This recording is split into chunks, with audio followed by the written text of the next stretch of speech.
think, as many speakers who have come ahead have alluded, that there's a strong relationship between debt and corruption. And in Kenya, we can say that this relationship is symbiotic. We've seen that debt increases with an increase in corruption. We lose money to theft. I mean, I look at it in this very simple way. We lose money to theft and wastage in spending. Then we have shortfalls in our budget. Then we have to borrow to fill those deficits. And then we register more theft and wastage from the money that we've borrowed. We have more shortfalls. Then we have to borrow to pay what has been borrowed and stolen. So, and by then there's nothing really to show for the money that we have already borrowed. More money is then stolen and wasted. More is borrowed and stolen, and then the cycle then continues. So how do we really stop this cycle? And I think that's one of the things we really must now craft. What strategies do we need to ensure that even if we have to borrow, that money is used in a very transparent manner? I think there are several dimensions that we have to consider when we talk about corruption in public debt or public debt transparency. First of all is really the integrity of the process of procuring debt. And I think a number of the earlier speakers have spoken about some of the issues in terms of the processes even used to acquire debt. And now we're talking a lot more about budgeted corruption, how cost items in budgets are padded. And then we also have questions on what really is fueling the quest for us to seek these loans. Are we really driven by the desire to bring a difference in Kenyans' lives, to bring true development in this country? Or are we just driven by that personal need to be able to line our pockets with money that has been borrowed? That is, and then we must really question what is really driving this huge appetite for loans. And I think sometimes we found ourselves asking, did we really need that money? Did we really need to go out to borrow? Now, the other aspect that we must also look at when you talk about public debt and corruption is that the lack of transparency and accountability in the utility of funds borrowed. I've just tried to define that cycle. You have a shortfall in the budget, or you experience the wastage in spending, you have a budget deficit, then you go out and borrow, that money is then stolen or lost to more wastage, and then that cycle of borrowing continues. But then we have also seen that we also don't really have much accountability in terms of how these funds have been borrowed, and we have really little to show for some of the monies that we've borrowed. I think Olal has just really explained, starting with that Kenren, that Kenren project over 40 years ago. I think we have a lot of the number of projects that we have apparently have been financed by loans in Kenya are quite a number. I think the one that really comes to mind for many people, and I think many speakers have already spoken about it, is SGR. It's a classic example. And I think Shiro in her presentation really raised a lot of questions about the prudence that was applied in the development of SGR and expenditure. There are also questions about the utility of the rail line right now, the viability. Would we ever really recover all the money that has been invested there, yet we continue to pay for it? And we have also noted that there were a number of corruption concerns all through from the conceptualization of SGR, corruption in the procurement process, corruption in the land compensation process. There was also procedural corruption where critical measures like environmental impact assessments were not conducted. I think when the full story of SGR is finally written, I think many of us will be so disappointed in the relevant institutions in place, particularly those supposed to ensure that there's oversight and that there's transparency in public debt management and utilization. I think more recently we borrowed for COVID-19 response efforts. To me, it's still not clear how much was borrowed, what amount was applied where, and whether we even really needed to borrow the money at all. I think at some point we're asking ourselves, okay, so we are borrowing money for COVID-19, but what is a plan or strategy in place have we really thought through, and have we really identified a real need to borrow, or we're just borrowing for the sake of it and giving an opportunity for people to line their pockets? And indeed, in the last 2 months, we've seen that a lot of people ended up enriching themselves through this COVID-19 pandemic. Money that could have been borrowed is now lined in pockets of COVID-19 millionaires through botched procurement processes. And I still believe that EACC is investigating and will be able to see justice in this case and recover all the monies that have been stolen through this. I think speakers have already spoken a lot to the effects of debt and corruption in Kenya.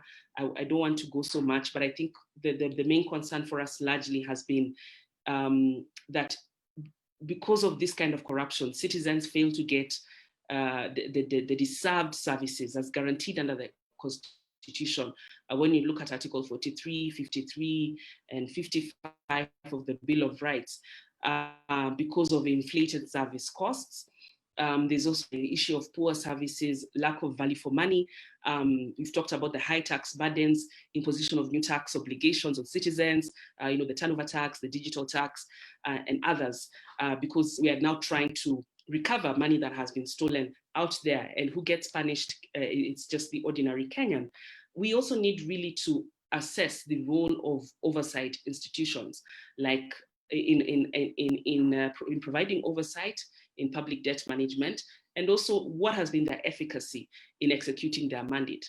I think we have to look at the role of the Office of the Auditor General, ICJ, Jane of ICJ, Christine, I think have spoken largely just looking through the Constitution and the provisions in terms of the institutions responsible, like the Office of the Auditor General and its responsibilities as articulated in Article 229 of the Constitution.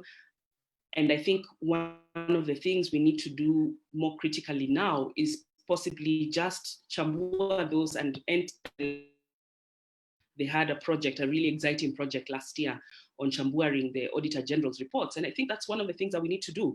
To what extent has the work of the Auditor General and the reports that they then produce been able to pinpoint and confirm whether the money that has been borrowed has been prudently applied and has been fully accounted for and is being used in a lawfully and in an effective manner. So maybe that's an area we may want to invest in.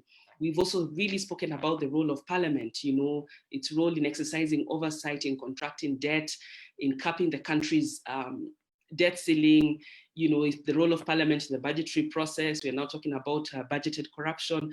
Has Parliament helped us to avoid budget padding, including borrowing for ghost projects?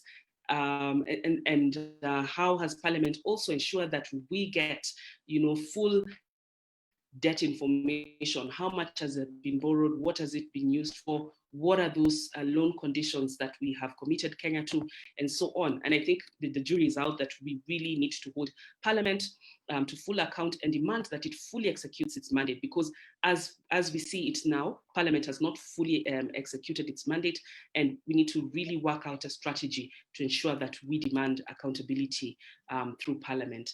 I think Sheila, please wrap up. You have 1 minute. I'm wrapping up, and I'm just going into some of the other proposals that I would recommend moving forward. We clearly need to and of course public participation. I think it is important that citizens are involved in projects which are being funded by money that has been borrowed, and many of us are working on social audits and other social accountability interventions. Maybe it's time to see how we can embed social accountability measures in overseeing some of these projects that are being supported by money that has been borrowed. I think the other critical aspect, and some of the other colleagues, Christine and Jane, have also alluded to this, is access to information. As TIA Kenya, one of the things that we have been advocating for is full debt transparency. Let us get critical information on all aspects of the loans. For instance, who's the lender, the terms and conditions of the transaction, the amount that has been granted, the currency used, the interest rates, what the loan is for, and how is it governed, what's the governing law, what are the immunities, and other critical information. I think we would also want to see technology being applied. And is it even possible to even just have a portal where we have all this information so that Kenyans are then able to appreciate and really track the use of these resources? But I think moving forward, access to information is really key. I think with the kind of debt obligation that we have, and which is rising, because every time the president goes out of the country, the rumor mills go on a spin, that another loan is in the offing. And also considering that there's an almost inseparable relationship between debt and corruption, it is fundamental that we as a country win the fight against corruption to reduce this vicious cycle of borrowing and theft, because this will significantly, I think, reduce the debt burden, as we will then have a better guarantee that borrowed funds will be used to finance sustainable development projects. We'll be able to reduce the national budget and in turn reduce the need to borrow more for development projects. I think the decisions taken by the government in acquiring new debt and how these amounts are spent will have consequences for years to come.